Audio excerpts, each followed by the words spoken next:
Android and Apple mobile devices.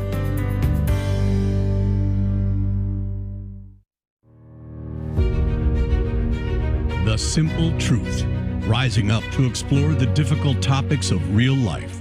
Join us as we proclaim the good, the true, and the beautiful with the simple truth of Jesus Christ and His holy Catholic Church through Scripture, tradition, and the Catechism. And now, your host, Jim Havens.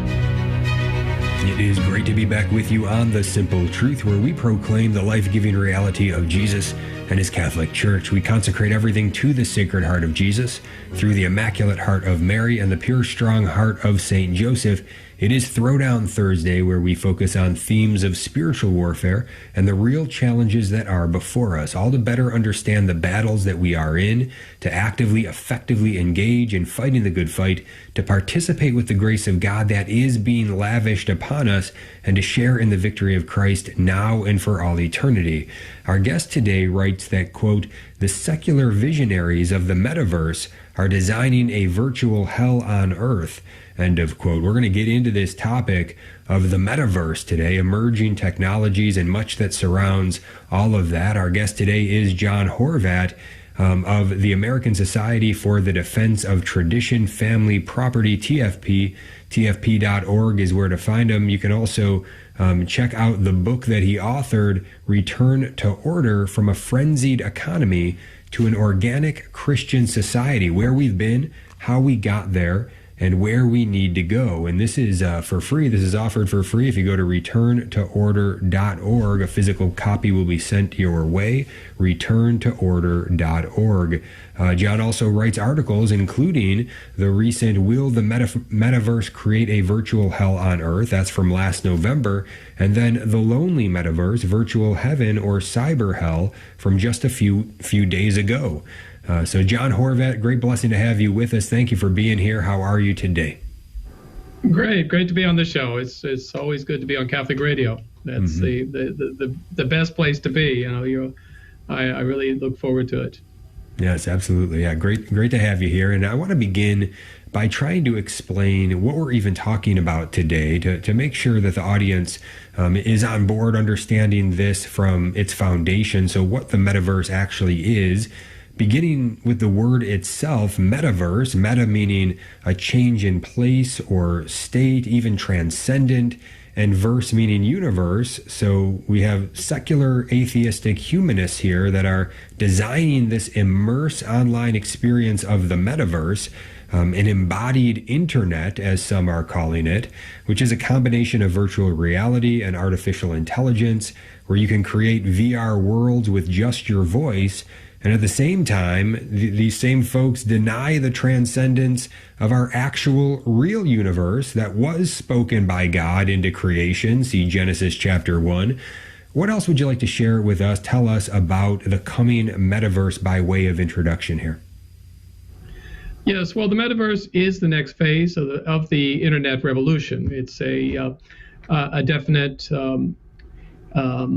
taking it one step forward. It's no longer just you looking at a screen and being able to somehow get to disengage from that screen.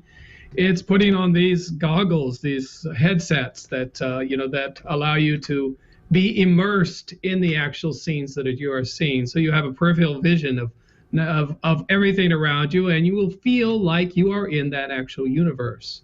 And it is something that is in the very initial stages of development. And so it's not only just seeing these things, but eventually they hope to arrange it so that you actually feel being in those things, with types of skin suits that you can wear that will convey the sensations that would correspond to what you're experiencing in this metaverse. So it is definitely something that's is very, very I think it's something that needs to be talked about, and not only from the point of view of technology, which is already something complicated, and the psychological issues that are involved with that, but from the moral point of view, because we are dealing with a different view of reality that will distort reality, because it's not really what's happening out there.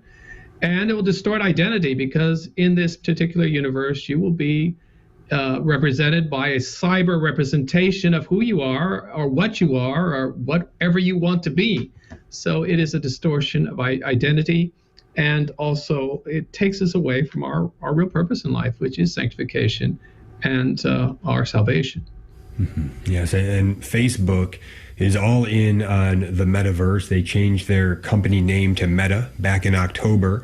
And while multiple companies are working on different platforms for different metaverses, Facebook, now Meta, is looking to be the king of the coming metaverse or metaverses. It seems to be similar to what we saw with social media, how there were many social media companies and platforms, but eventually Facebook won out and bought up the others like Instagram, WhatsApp, many others.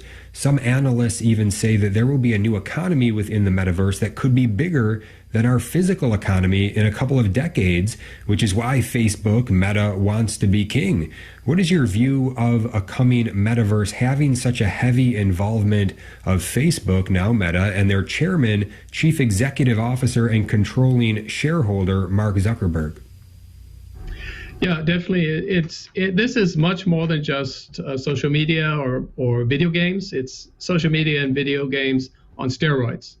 It is immersing a person in that different universe, and it's a kind of thing that will make possible all sorts of things. And the executives, like the executive of now Meta, what used to be Facebook, are investing heavily in these things. I think Meta is investing something like $10 billion this year just in these types of universe. In this metaverse, and they hope to develop not just a experience that you will be able to have fun in, or you will be able to to immerse yourself in, but they obviously want to monetize that and turn it into something that will do what the video games do. You can actually monetize it. You can buy real estate. You can race horses. You can do whatever you want in these things, but they will be monetized, and they will be used to engage the person in an experience that is, again, not in reality. That's an out of reality experience, and to be able to take it to another level, which I think is very dangerous. Mm-hmm. Yes, and just yesterday, actually, Mark Zuckerberg did a presentation on a metaverse, and so we're just going to play a clip from that just to give folks a taste. Here's what Mark Zuckerberg had to say yesterday. We work on a lot of different technologies here at Meta. Everything from virtual reality to designing our own data centers. And we are particularly focused on foundational technologies that can make entirely new things possible. And today, we're going to focus on perhaps the most important foundational technology of our time, artificial intelligence. A lot of AI research is focused on understanding the physical world. But in the metaverse, we're going to need AI that is built around helping people navigate virtual worlds as well as our physical world with augmented reality. And because these worlds will be dynamic and always changing, AI is going to need to be able to understand context and learn in the way that humans do. And when we have glasses on our faces, that will be the first time that an AI system will be able to really see the world from our perspective, see what we see, hear what we hear, and more. So the ability and expectation that we have for AI systems is going to be much higher. All right, that was Mark Zuckerberg from yesterday. We're talking with John Horvat today from tfp.org. John, what jumps out to you most from that clip? Well, definitely it is this idea of control of a controlled atmosphere by the Mark Zuckerberg and those who are involved in this metaverse project. I think what really stands out to me is there is an agenda behind this. It's not just a simple business decision. There are a lot of things that are behind this, and philosophies behind this that obviously they're not talking about because people aren't interested in philosophy. But there are definitely philosophies that have been that these entrepreneurs base themselves on, which are very contrary to our salvation, contrary to the Catholic Church's metaphysical vision of the universe. They want to create another universe a universe that is contrary to God's universe. Mm-hmm. Yeah, you laid out quite well in your article, Will the Metaverse Create a Virtual Hell on Earth, from back in November. And with regard to all the different philosophical underpinnings here, some that I wrote down as I've been pondering this is you've got folks here like Mark Zuckerberg and others that are leading it. And if you really caught it, he was saying how they are the ones developing these foundational technologies. So we have folks that are building these foundational technologies who are secular, atheistic humanists. They believe in progressivism. Everything's just going to automatically get better because of their view of what it means to be human, that, we're just great and we're going to keep making things better and better, a certain utopianism, and also a certain view of evolution that would be a big problem. And this is versus a rightly ordered view of creation, understanding the reality of original sin, concupiscence, what that means to human nature, a Christian, truly Catholic anthropology, the need for Jesus at the center. It'd be great if we had some folks with some good, strong philosophical foundation in the truth that we're developing these foundational technologies. But that's what I hear the music, so that's what we're going to get to when we get back with John Horvat.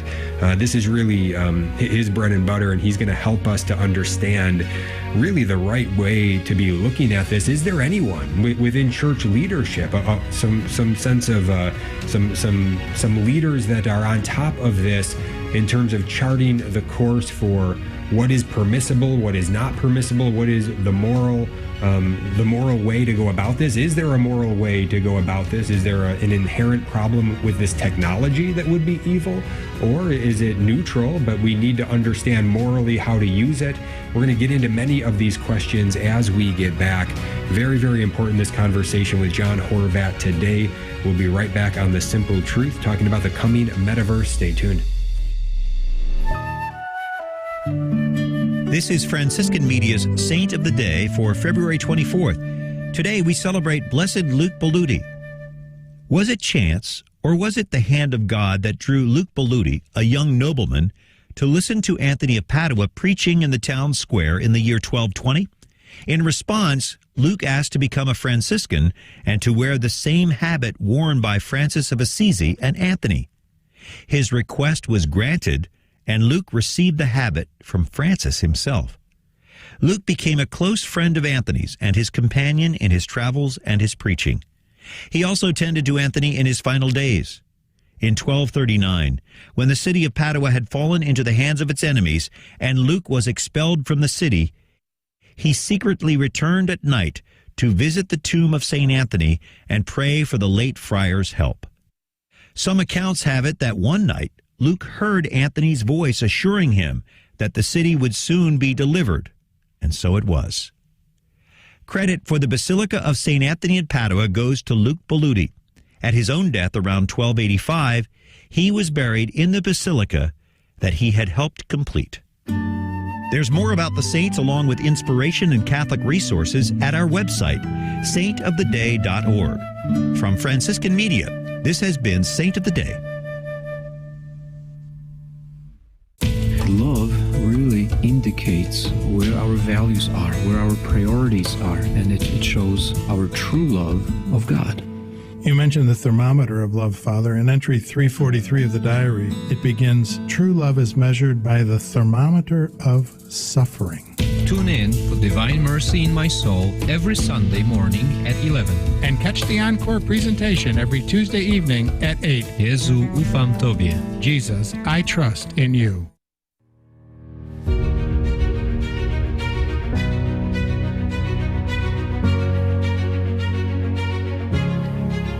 Welcome back to The Simple Truth. This is Jim Havens with our guest today, John Horvat. He is a scholar, researcher, educator, international speaker. He's with the American Society for the Defense of Tradition Family Property, TFP. Go to tfp.org to learn more. Also the author of Return to Order. You can get it for free by going to returntoorder.org, and also wrote some great articles that we are diving into today, the subject of the metaverse. One here called, Will the Metaverse Create a Virtual Hell on Earth? And John, everything I was mentioning right before the break about philosophical underpinnings and the problems there, there. You do a great job of laying that out in this article. You say all of that very briefly, and just even saying the metaverse is a metaphysical attack on the church's worldview. You say it obliterates the nature of a God-created universe. Help us to understand that. Yeah, the metaphysics is defined as a science of discovering the causes of things, to looking into the causes of things, and to understand the meaning of the realities in which we confront. And so we understand the universe through sight, through our experience of reality. And so we come to a knowledge of God, of the Creator, through His creation. And so when we come to know creation, we have that we can better know, love, and serve God. And with the metaverse, we have an attack on this metaphysical vision of things. It says that it essentially puts the person in as the creator and allows the person to create a universe which can be irrational, can be absurd, can be bizarre, and contrary to the order that God put in the universe. So a person can put himself on the moon, which he has no real ability to do. He can walk in a field of unicorns. He can jump on the top of a high building.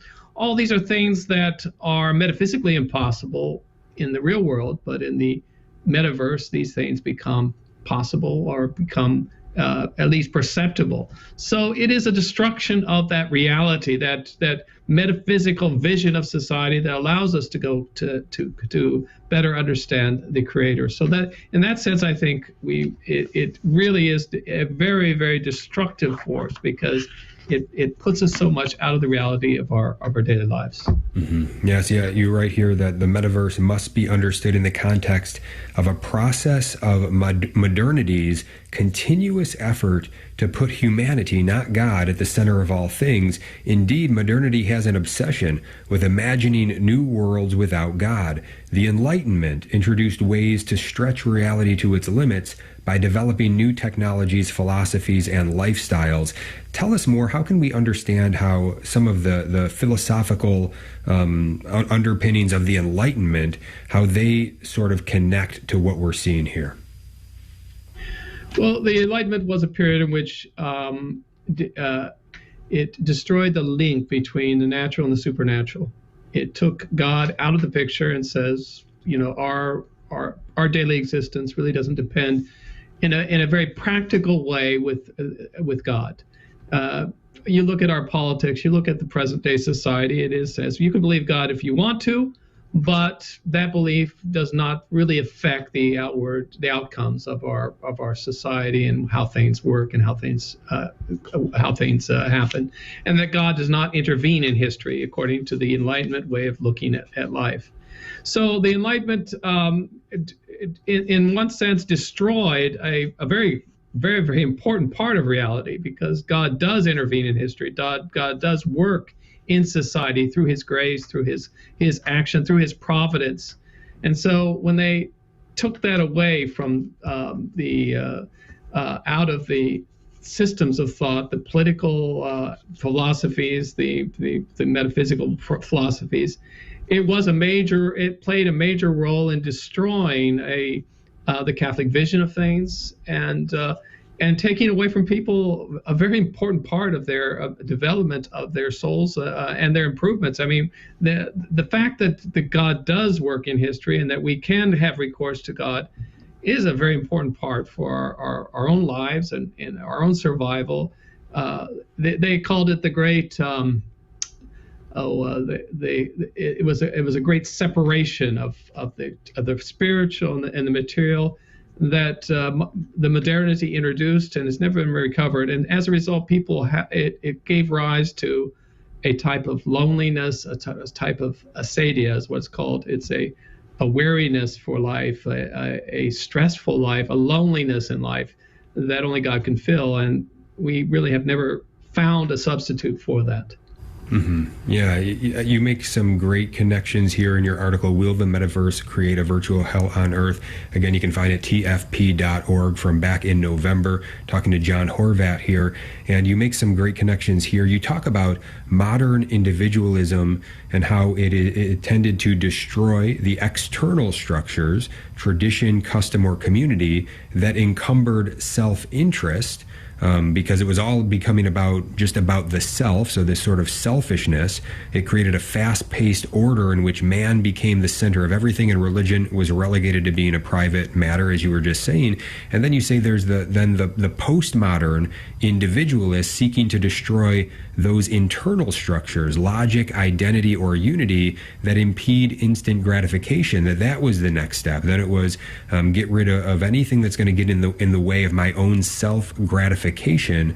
And then you say, so however, modernity and postmodernity were still somehow anchored to an external reality that people could not escape entirely. There were physical and ontological limitations that kept the imagination in check. A man might self-identify as something he wasn't, but the desire did not alter the reality. Further, his imaginings were not evident to all around him. What are you trying to show us here? I want to make sure that we are seeing it clear. Right. With the Enlightenment, you had the glorification of the individual. The individual still existed. It is a physical reality, and his perception of that reality had to follow certain rules. And so the Enlightenment took that desire for not having restraints, the desire to gratify, but it could only go to a certain point, to certain limits, and largely it was, customs and morality, and the church were very much responsible for keeping it within limits.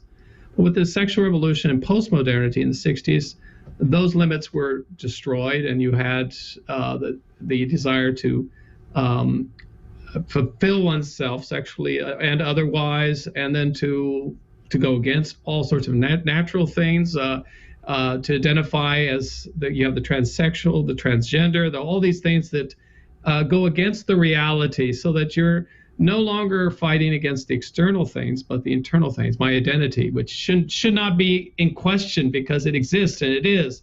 But the desire for gratification is so great with postmodernity that you say, I need to overcome even those very fundamental things like my own unity, my own identity, my own gender, my own sex, what I am. They have to overcome those things. And so postmodernity destroyed the individual, but the metaverse helps in this regard, because the more that you can say I identify as a dog or whatever, but the physical reality of it is people look at you and say that's not happening. But in the metaverse, it can happen. And so it takes that desire to gratify, the desire to be whatever you want to be, to a higher level, because you actually become that thing in the virtual world of the metaverse, and you deceive yourself into thinking that you are that thing. And in a very real way, you sense it and you feel it. Mm-hmm. And to some, they may be hearing this and saying, well, this is kind of just like a video game. And maybe they just think, well, there's no harm in video games. This is kind of just like that. I think we'd say, well, there can be great harm in video games. But this is further than that, in the sense that, as you write here, you're pointing to a quote from a chief executive of a technology company who says, quote, the avatar experience will feel so real that you can hardly tell the difference between a virtual meeting and a physical meeting, and the virtual experience will be better, end of quote. They are really trying to develop where you can create worlds down the road that you will experience something that is better, they claim, better than the real thing. So as these technologies are sold to us in the initial stages as something so innocent and benign, the fact is that they have a plan that they want to extrapolate out that is much more dangerous if you can see it in total. Anything else you want to help us to see in terms of the big picture here? Well, it just, it is not innocent. It's not just fun. It's not something that is harmless. Because even from a psychological point of view, when you put yourself in those virtual situations, in a virtual world, representing yourself as something you are not, it creates self-imaging problems. And those self-imaging problems that where you project yourself in a way in which you expect certain gratification, but that projection will not give that gratification because it's not reality. And as a result, they're already sensing this in video games and in social media, where the person then senses an immense frustration and depression, and it leads to major psychological problems, especially among young people, because they cannot live up to the expectations of their fantasies. Mm-hmm. Yeah, I want to ask you a question about the imagination, the nature of the imagination. What can you tell us about that in terms of the human imagination? How does it work in the sense that, look, we corrupt our imaginations with so many images, especially in this time being bombarded by so much. We're going to take that to even a greater extreme here with this metaverse. But even, I guess, here's a simple example. Even looking at the world of images on television or film, for instance, I remember a priest when The Passion of the Christ came out, and he was like, I'm not going to go to see it because I don't want those images in my mind when I'm praying that this is what Jesus looks like. I want my imagination, I want a freedom in my imagination to enter into my meditation without all of that. What is your thought on the imagination and the media world that we're living in? Well, definitely the media world takes it to an extreme and abuses the imagination. The imagination is a faculty of the human soul, which is good because God created it and wanted it to be. It is that ability to take something and to imagine, to take it forward. Culture would not happen without imagination, because you're always in a culture, in an advanced culture, the person is always thinking, well, what if we did this? And then they would build something like that. But I think the Spanish have an expression that the imagination is the crazy man of the house. If you leave the imagination free to do whatever it wants to, it will do crazy things. It will indulge in fantasies. And so the imagination needs the intellect and the will to govern it and to keep it in restraint. And so that's the big problem with these media that the modern media, is that they don't keep it in restraint. They allow it to run free and allow imagination to rule. Mm-hmm. Yeah, I think there's something there in us pondering more about a right formation of our imaginations. Specifically, we can see how important it is in praying the Holy Rosary or meditating upon Scripture, which is really what we're doing in the Holy Rosary, right? And so, look, if we have a hard time meditating on the scenes of the life of Christ, the life of Our Lady, we have to ask ourselves why. Have we bombarded our imaginations with too much? Do our imaginations even work properly anymore? God, help us redeem our imaginations. Pour your grace on our imaginations. We're going to be right back with John Horvat. We're going to go deeper into this, the coming metaverse, when we get back. Stay tuned. This is Life News Radio. I'm Jim Anderson. The U.S. Senate has scheduled a vote to legalize abortion Monday, February 28. Technically, courts may only decriminalize abortion. Only legislative bodies may legalize anything, including abortion. While unlikely to pass, the bill that caters to a eugenic abortion industry is designed for something more. It could eliminate most state regulations of abortion practice. And abortion has never been popular enough to be passed into law nationally, which explains why only unelected judges could decriminalize abortion.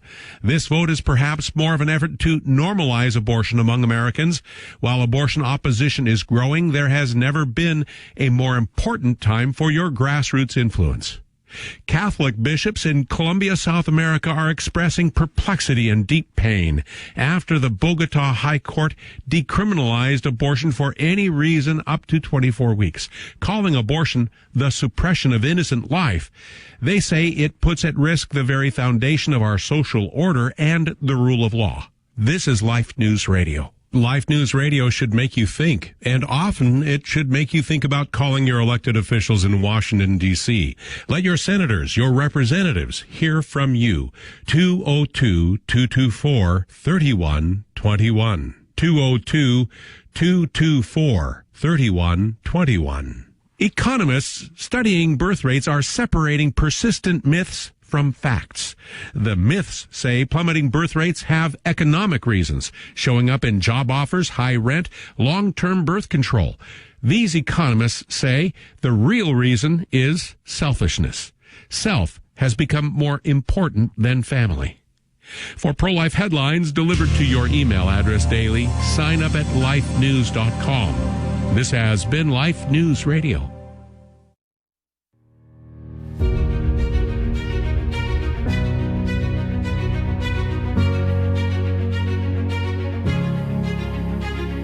Welcome back to The Simple Truth. Jim Havens here with our guest today, John Horvat of TFP. You can go to tfp.org to learn more. He's also the author of Return to Order. You can get it for free at returntoorder.org. Also talking about some of John's articles on the Metaverse today as we're talking about understanding the coming Metaverse. And right before the break, talking a bit about the imagination. Just want to follow up with one more point on that goes to the article that you wrote, John. And that is this, that it's one thing to imagine horrific things, perhaps with our own mind. If we're tempted with a horrific thing to think about it, then we ought to reject that temptation and replace it with thinking about something good. But for those who fall into that temptation and they're using their imagination in that distorted way and thinking about something they ought not think of, that's one thing. But the Metaverse would allow them to actually be like acting these things out. You write that people are free to do things to others who may or may not exist in the Metaverse, or even cut off their arms without consequences. Every fantasy, even the most macabre, can become a reality in the Metaverse. It will thus open up dark and sinister spaces that will facilitate sinful acts or their simulations. Such a lonely world disconnected from reality and the nature of things can feed the unfettered passions that hate all moral restraint. A space like this can quickly go from Alice in Wonderland to insane asylum. The frenetic intemperance of the present internet and social media are already causing psychological and social problems. How much more exponential will the Metaverse's abilities to drown people in their frenzies and their depressions? This gets dark real quick when you start to ponder it. Anything else you want to let us know, just in terms of, I guess I'll ask it this way, is there any way this can be redeemed? Is this technology inherently flawed?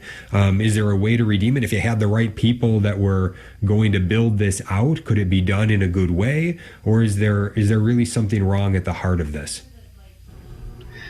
Well, I mean, it does. It would be very. I don't see a way to do this in the present template which they use, where you are the creator and you make your own reality. I mean, you can, I suppose, make some kind of immersive type situation where you are immersed in something very marvelous and very beautiful, and that will help you to understand and love God. That could possibly be done in this. But when they put the person in the driver's seat and allow the imagination to rule, there are definitely problems there.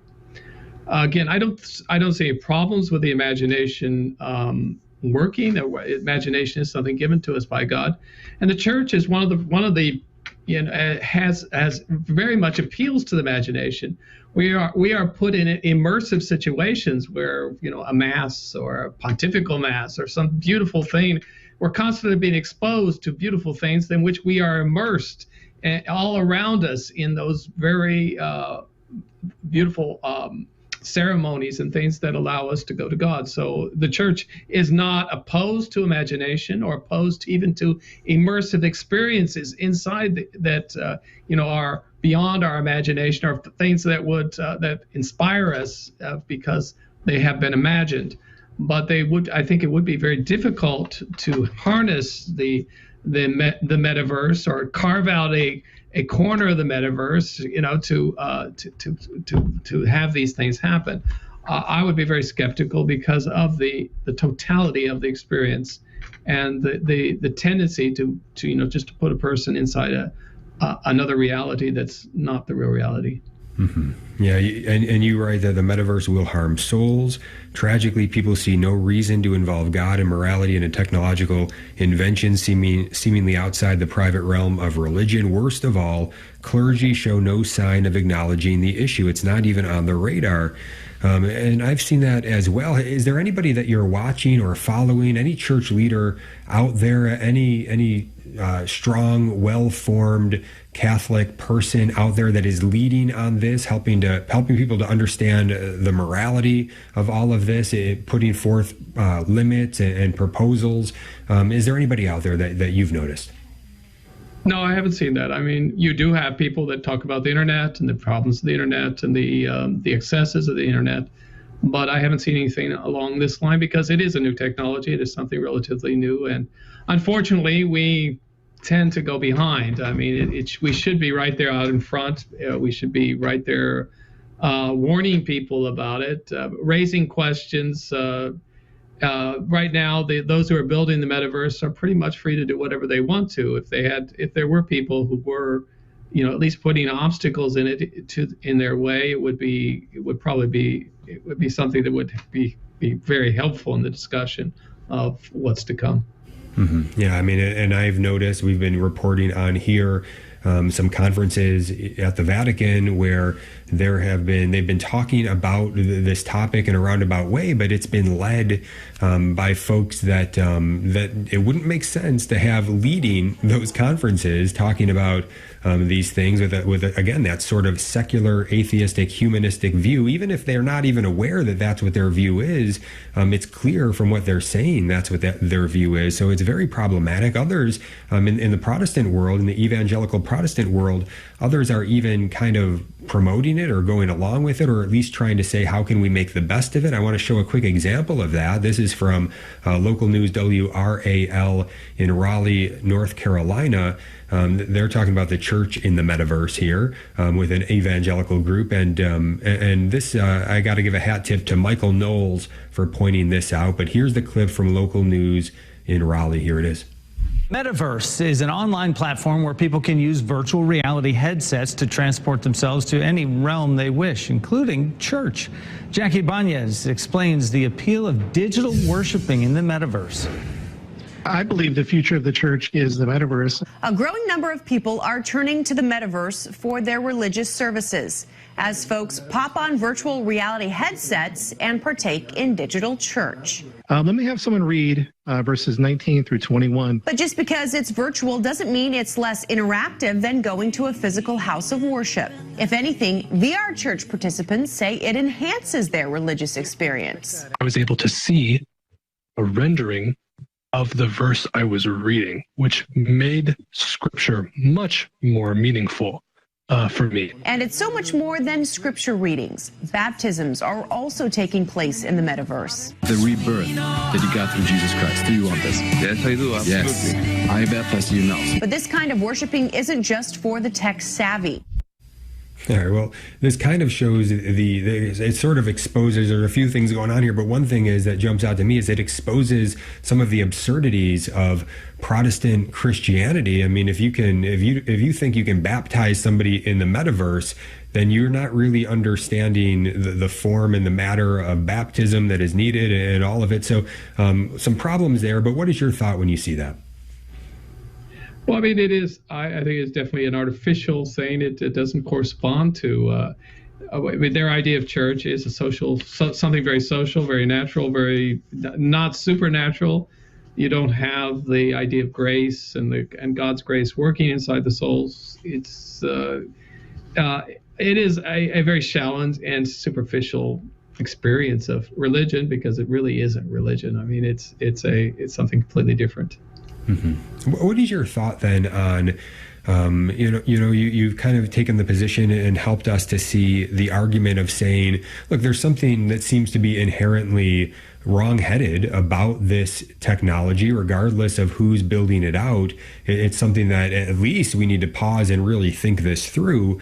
As this gets developed, do you think that well-formed Catholics should just stay completely away from it? Is this something where it would be wise for us to try to be a part of it as a way to see how we can bring some sense of the good, the true, and the beautiful within that environment, even if it is trying to help people to come out of the metaverse? I don't know. What is your guidance for folks as this comes along? Should we try to keep up with this technology, or should we just let it go? And I mean, my original sense of all of this as I see it happening is that as everything goes more false, and this metaverse is something that is to the most extreme here, perhaps we all ought to go the other direction and get more and more real. But what is your advice for us? Well, that's definitely a good point. I mean, I think we should oppose it. I think in the ways in which you can oppose it, to when these things are suggested, to point out the problems of, the distortion of reality, the distortion of identity, the wrong metaphysics that are involved. I mean, we should not. I don't think we should go along with it. And I think the pandemic has pretty much proved that that real experiences are by far much better than those of those virtual experiences, that nobody really is satisfied, and has really frustrated so many people.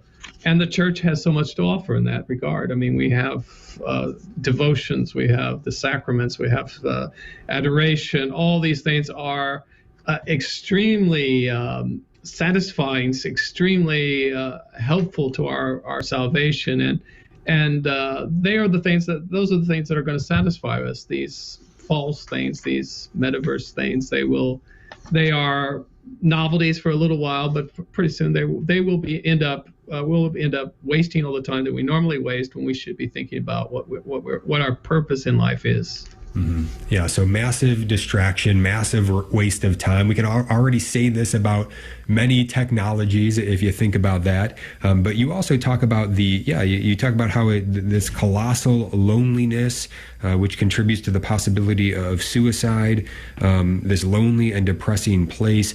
And that's the strange thing about this, because it's sold to us in the precisely opposite way, that this is somehow going to build community and bring us all together. But what it really does is it makes everybody lonely, depressed, isolated, and causes division. Any thoughts just on how this is being sold to us and what we ought to be aware of? Yeah, definitely. It is exactly that, because it is with the distortion, especially of identity. The person doesn't live up to the expectations. The person is always acting. He's always trying to impress people about who he is, and not by who he really is. And so it will. And then also the fact that you are constantly trying to gratify your passions, and the more you gratify the passions, the more unhappy you become. The more you will want the more you will want greater passions, and it will eventually lead to desire for pain, a desire for self-annihilation. It's according to the philosophy of things, of those kind of things, that they will tend to be self-annihilating. They will, you will do destructive things to yourself, just like drugs and other things that do have the same type of behavior. Mm-hmm. Yeah, in our final segment, I want to get to you sharing a little bit about TFP with us, Return to Order, but anything else that you want to share with us about the coming metaverse, understanding the coming metaverse, that you'd like to leave us with on that topic? Well, I mean, I think we just need to, the metaverse is something that I think we need to always have in mind, that, the church is the center of our lives. God is the creator of our universe. The church has so much more to offer than these false alternatives that the modern world offers, and does not satisfy. God will be the only thing that will satify us. The life is a vale of tears. We will suffer on this earth, but but we will suffer much better, and it will benefit us much more if we follow the advice of the church. We do what the church tells us to do, and leave these other things alone. We don't need them. Yeah, good advice. Instead of trying to self-medicate or reach for the next innovative, shiny object, instead to go to our Lord, who is the way, the truth, and the life, Jesus himself, who has come to us, and to come follow him. Yes, we've got the Adoration Chapel. If you're blessed enough to have a perpetual Adoration Chapel nearby, consider yourself extremely blessed and be very grateful for that. Don't take it for granted. If you have a Mass nearby, again, dive in, certainly every Sunday and every holy day of obligation, but every day if you can. If you have a reverent Mass nearby, all the better. And to keep trying to encourage others, I think, to just say, hey, let's get more real in this time, not more fake. And it doesn't get more real than going to the source of our happiness, the treasure himself, Jesus, who has come for us. We can unite our sufferings, unite everything we are with him. He will bring us to the Father. He will fill us with the Holy Spirit. He will take us forward with him for all eternity. That's where I want to be. I hope that's where you want to be too. We'll be right back with John Horvat. Stay tuned.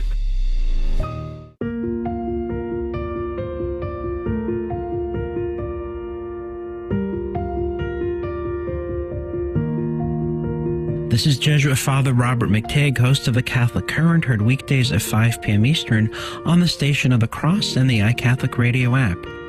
The season of Lent begins on Ash Wednesday, March 2nd. You can enrich your 40-day Lenten journey this year by signing up to receive my daily Lenten audio reflections in your email each morning, or offering daily spiritual nourishment ready to go whenever you're ready to use it.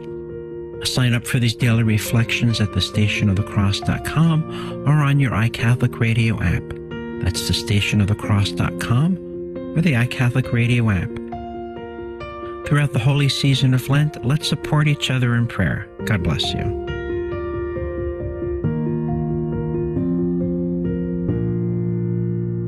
You can listen to any of our network-produced programs at your convenience, wherever you enjoy podcasts. Hear a powerful sermon you need to share with a loved one? Maybe there's a guest or teaching segment that deserves another listen. You can find all of our shows on Apple Podcasts, Stitcher, Spotify, Google Podcasts, our website, and the free iCatholic Radio app. Be uplifted in your faith. Listen today at thestationofthecross.com or on your favorite podcasting platform. Do you love listening to the Station of the Cross on your car radio, but sometimes find yourself driving outside the listening area? Never miss another minute of your favorite show. Download the iCatholic Radio app so you can listen anywhere in the world 24 hours a day. The iCatholic Radio app is available for your phone in the Apple Store or for your Android phone in Google Play. Visit thestationofthecross.com for more information.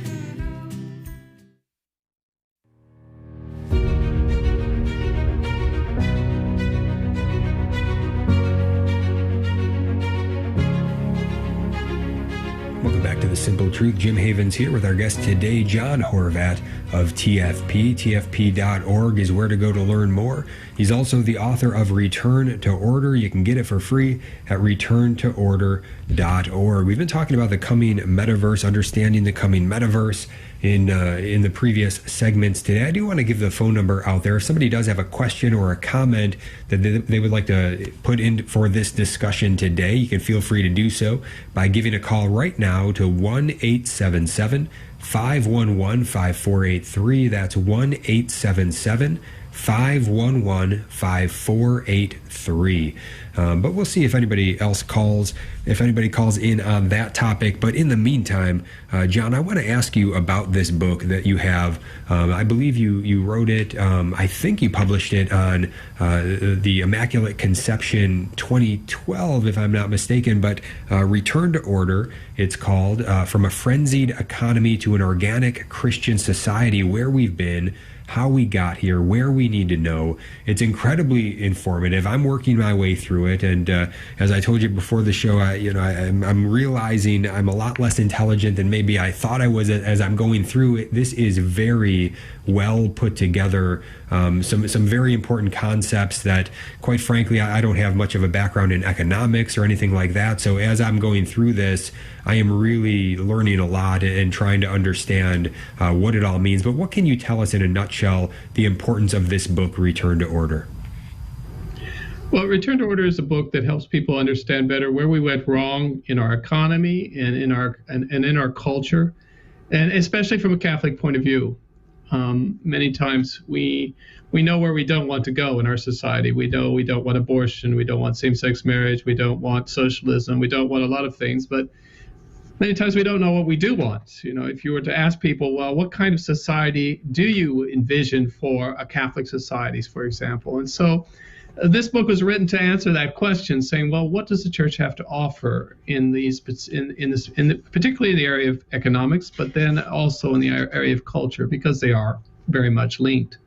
And the church has an immense amount to offer. I mean, they have every kind of topic that's involved with how society should be organized. What are the organizing units that need to be there? What the money, what kind of credits, all the kind of things they're not that technical, but they do involve basic principles that were developed, let's say, starting in the Middle Ages, and then the School of Salamanca in 14th, 15th, 16th century, developed these themes that are incredibly timely for our days. So I put these together to present a kind of blueprint for what kind of society we should have, what we should envision, what the church says along this line. So that is Return to Order. Mm-hmm. Yeah, and I'm assuming that TFP really complements, they complement one another. They go together quite well. The American Society for the Defense of Tradition, Family, Property. You can go to tfp.org to learn more. And again, you can get a link there at tfp.org that will get you to that Return to Order book, where you can get it for free, or you can just go straight to returntoorder.org, get the book for free there. But John, what can you share with us about TFP? What is the importance of this organization? Well, we're a civic organization of Catholic inspiration, and we defend tradition, family, and property, largely through books and publications, educational programs, campus outreach, campaigns on the streets. We get involved in pro-life, pro-family issues, anti-socialist. We base ourselves on the idea that the church and society has been under attack, not just for the last 50 years, but for the last 500 years. The book Revolution and Counter-Revolution by our founder, Professor Plinio Correa de Oliveira, outlines the processes of history where the church has been under attack. And by understanding those processes, we can then develop a counter-revolution to see how we can develop ways and the things the church teaches, just the treasury of the church's resources to counterattack. We want to counterattack. We want to be countercultural as we are to the present day culture. Mm-hmm. Yes, I'm also working my way through that one, Revolution and Counter-Revolution. Outstanding so far as I'm getting into it, and help us based on the truths that are there in that book to understand what we are dealing with now. Are any practical tips, practical advice for us how to understand the world as it is currently, based on some of the truths, principles that are put forth there? Yeah, that's a long question.